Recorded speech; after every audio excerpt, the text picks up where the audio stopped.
आज इस वीडियो में हम लोग बात करने वाले अपने टॉपिक एचएमपी शंट पाथवे या इसी को हम जो है पेंटोस फॉस्फेट पाथवे नाम से भी जानते हैं। यहाँ पे आपको दिख जाएगा।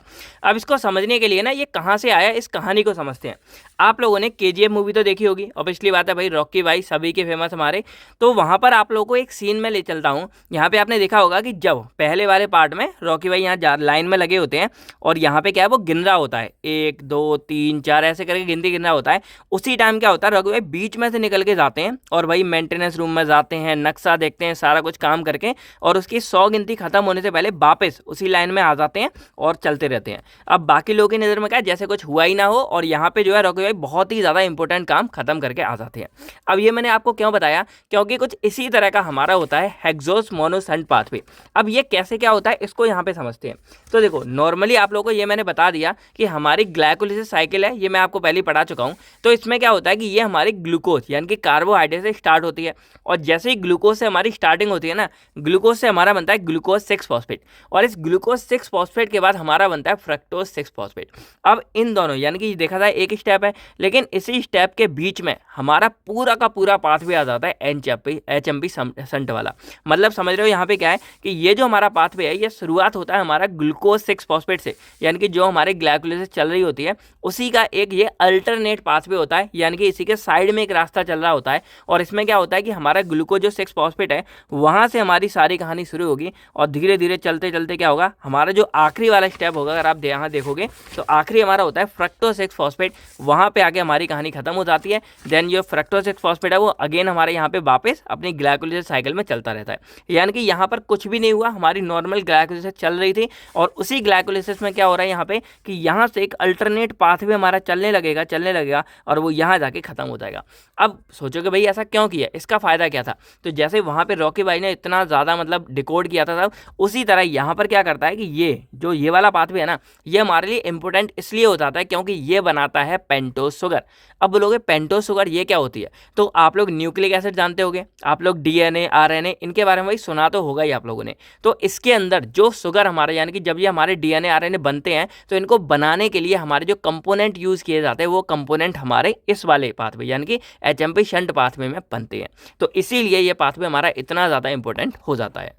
तो देखा जाए यहाँ पे कोई नुकसान हो भी नहीं रहा था, जैसे हमारी ग्लाइकोलिसिस चल रही थी बस यहाँ से हमारी शुरू होती है पाथवे और यहाँ आके एंड हो जाती है। और ये ग्लाइकोलिसिस हमारी जैसे साइटोसोल जो हमारा सेल था उसका साइटोप्लाज्मा का जो लिक्विड पाथ साइटोसोल था ना उसमें चल रही थी। तो ये जो हमारी एचएमपी पाथ है वो भी हमारा इसी के अंदर चलेगा, क्योंकि भाई वो इसी का अल्टरनेट है।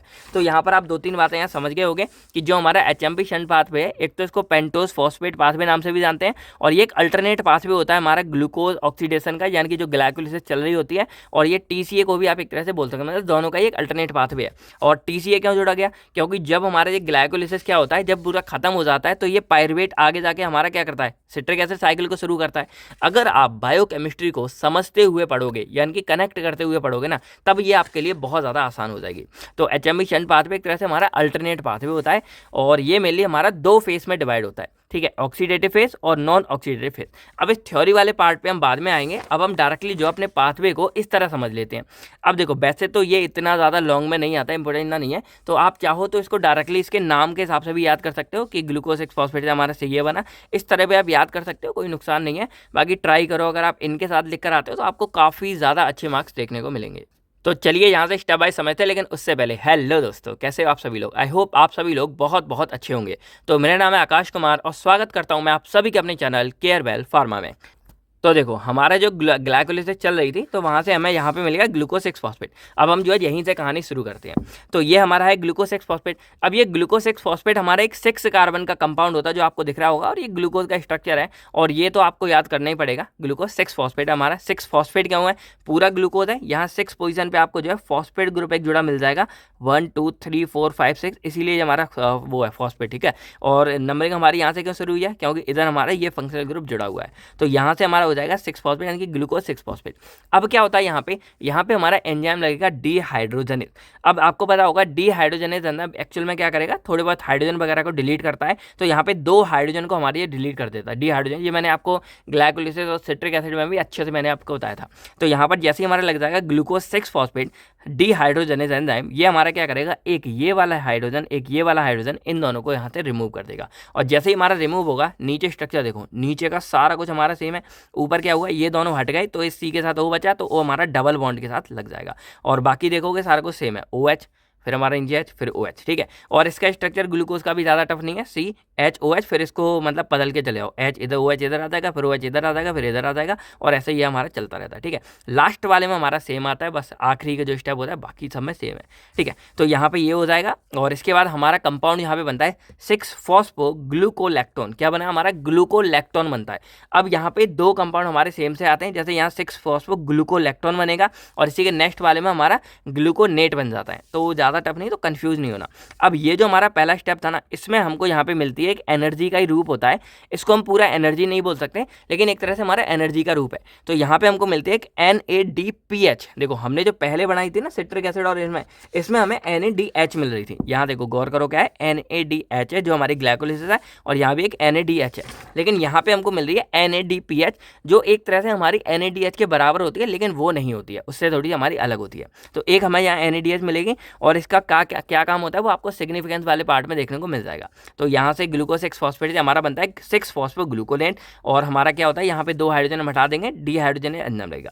इसके बाद ये जो हमारा 6-फॉस्फोग्लूकोनेट है, ये हमारा अगेन यहाँ पे हाइड्रोलेज एंजाइम लगाएंगे, ग्लूकोनेट हाइड्रोलेज, और हाइड्रोलेज एक्चुअल में क्या करता है, हाइड्रोलिसिस करवाता है। तो इसीलिए क्या होगा, यहाँ पे हमारी H2O यहाँ पे जुड़ेगा, और इसके बाद यहाँ पे क्या होगा, हाइड्रोलिसिस होगा, ब्रेकडाउन होगा, तो यहाँ पे देखो इस तरह का कंपाउंड हमारा बन जाएगा। सी देखो ऊपर देखा जाएगा, एक O जुड़ गया क्योंकि भाई H2O जुड़ा हुआ है, और बाकी लगभग हमारा सेम है, और ये वाला हमारे यहाँ से ब्रेक डाउन हो जाएगा। अगर आप थोड़ा सा मतलब इसी से कंपेयर करके याद करोगे, आपको ज़्यादा आसानी होगी। और अब हमारा क्या बन जाएगा, 6-फॉस्फोग्लूकोनेट बन जाएगा।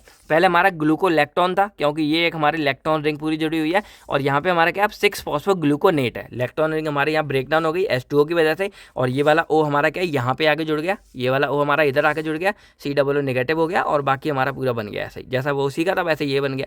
तो हमारा हो गया 6-फॉस्फोग्लूकोनेट। अब यहाँ पे अगेन हमारा एंजाइम लगता है फॉस्फोग्लूकोनेट डीहाइड्रोजनेज। जो हमारा इधर है फॉस्फोग्लूकोनेट, ये हमारा सेम है, आगे डीहाइड्रोजन लगा देंगे, जैसे इधर लगाया था ग्लूकोज 6-फॉस्फेट डीहाइड्रोजनेज, वैसे इधर लग जाएगा। अब देखो यहाँ जहाँ हमारा डीहाइड्रोजन एंजाइम लगा है, वहाँ पे भी हमारी एक NADPH बनी हुई है, और यहाँ पे भी हमारी एक NADPH हमारी बनी हुई है। तो ये चीज़ आपको थोड़ा याद करने में आसानी करवाएंगे कि जहाँ डीहाइड्रोजनेज है वो यहाँ पे होगा, और इसमें से भी हमारा क्या होगा, H2 हटेगा। तो यहाँ पर अगर देखोगे गौर से क्या होगा, हमारा 1 2 3 4 5 6, यहाँ पे 6 कार्बन कंपाउंड से हमारा बन जाता है एक 5 कार्बन कंपाउंड, और इसका नाम होगा राइबोलोज 5-फॉस्फेट। और ये एक बहुत इंपॉर्टेंट है, क्योंकि आगे की सारी प्रोसेस हमारी इसी से होने वाली है।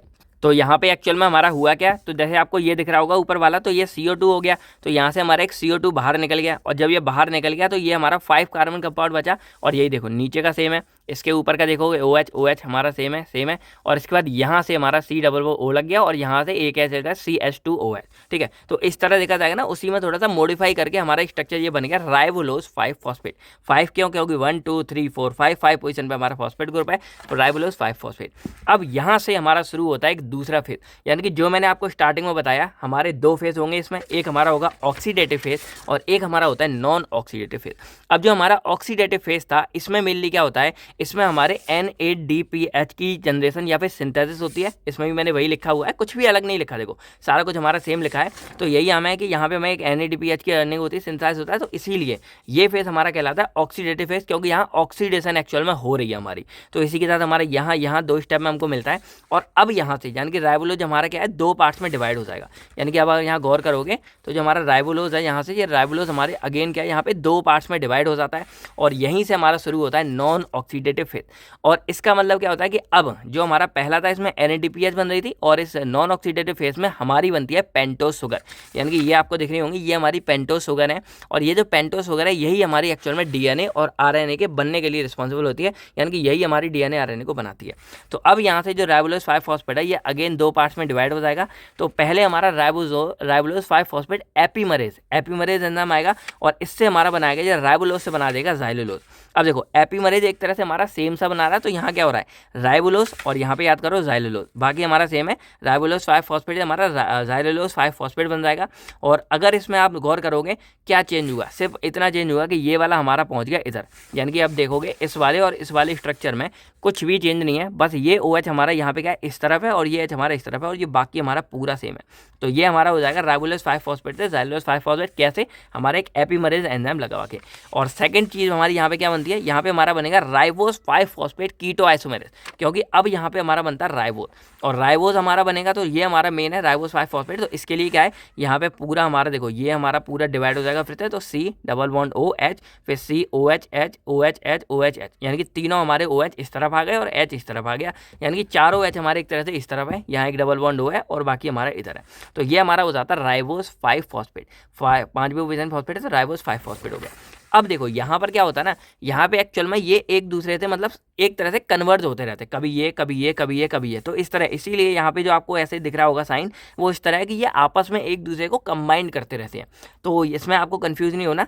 और अब यहाँ पे हमारा एंजाइम लगता है ट्रांसकीटोलेज, और ये ट्रांसकीटोलेज एंजाइम एक्चुअल में क्या करेगा, ये जो हमारा जाइलोलोस 5 फॉस्फेट है ना, इसमें से हमारे 2 कार्बन चले जाते हैं राइबोस के पास, यानी कि यहाँ से हमारे 2 कार्बन हमारे इधर शिफ्ट हो जाते हैं, और इस 2 कार्बन के शिफ्ट होने की वजह से क्या होगा, जाइलोलोस 5 फॉस्फेट हमारा बनाता है ग्लिसरैल्डिहाइड 3 फॉस्फेट, यानी कि ये 5 कार्बन कंपाउंड, ये 5 कार्बन कंपाउंड, लेकिन अब यहाँ से क्या हमारा 3 कार्बन कंपाउंड का ग्लिसरैल्डिहाइड बना, 1 2 3 कार्बन, तो ये हमारा बन गया ग्लिसरैल्डिहाइड, और इसकी वजह से देखो ये लिया और ये लिया, तो हमारा ये बन गया।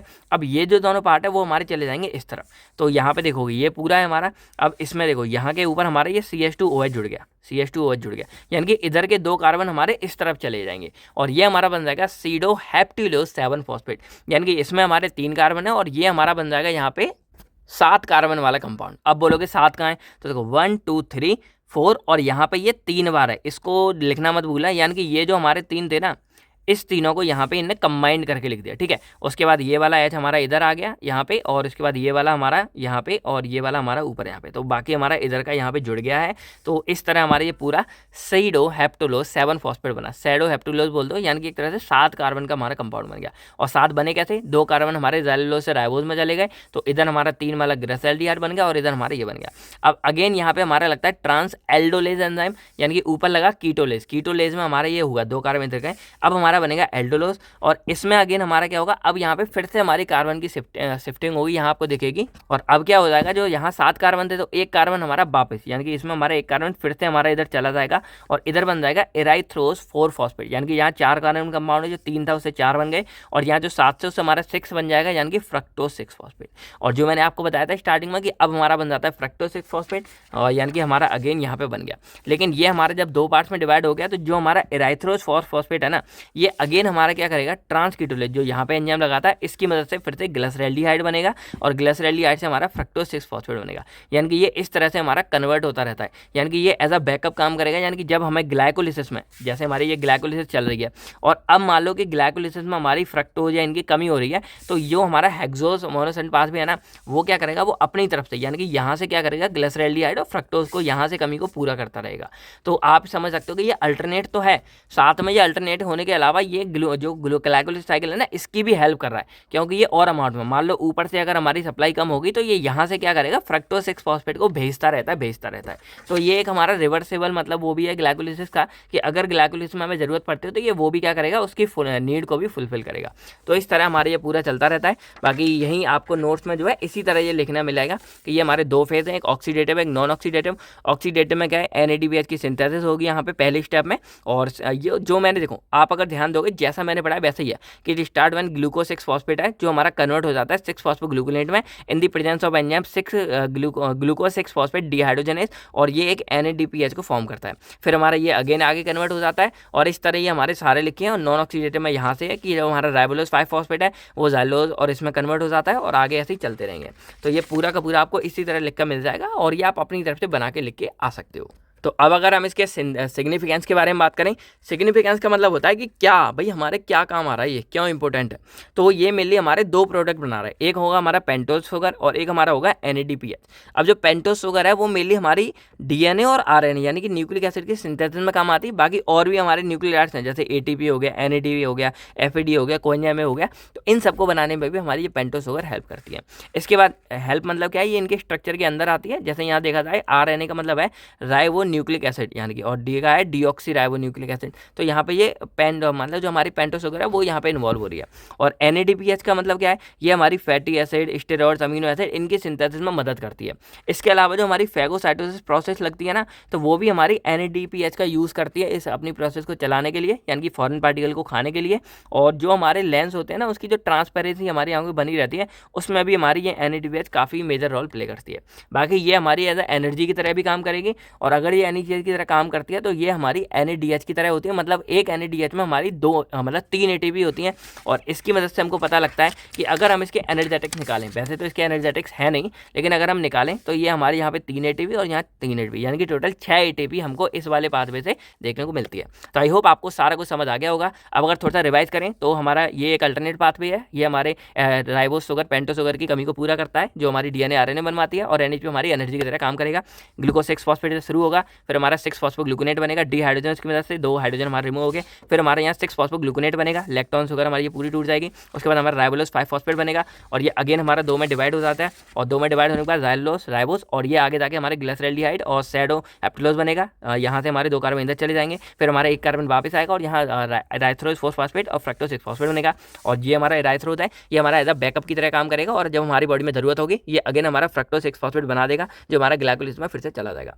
तो आई होप आपको ये पूरा पाथवे समझ आ गया होगा। अब अगर कोई भी डाउट्स आप कमेंट करके हमसे पूछ सकते हैं। बाकी अगर कुछ भी समझ ना आया हो, कुछ भी हो, आप पूछ सकते हैं। बाकी अब आपको जो है HMP शंट की फुल फॉर्म कमेंट सेक्शन में लिख के बतानी है, देखते हुए कितने लोगों ने क्या अच्छे से सीखा हुआ है। ठीक है, तो मिलते हैं हम आपसे नेक्स्ट वीडियो में। तब फिर थैंक यू, टेक केयर, अपना अपनी फैमिली का ख्याल रखिएगा। बाय बाय दोस्तों, जय हिंद दोस्तों।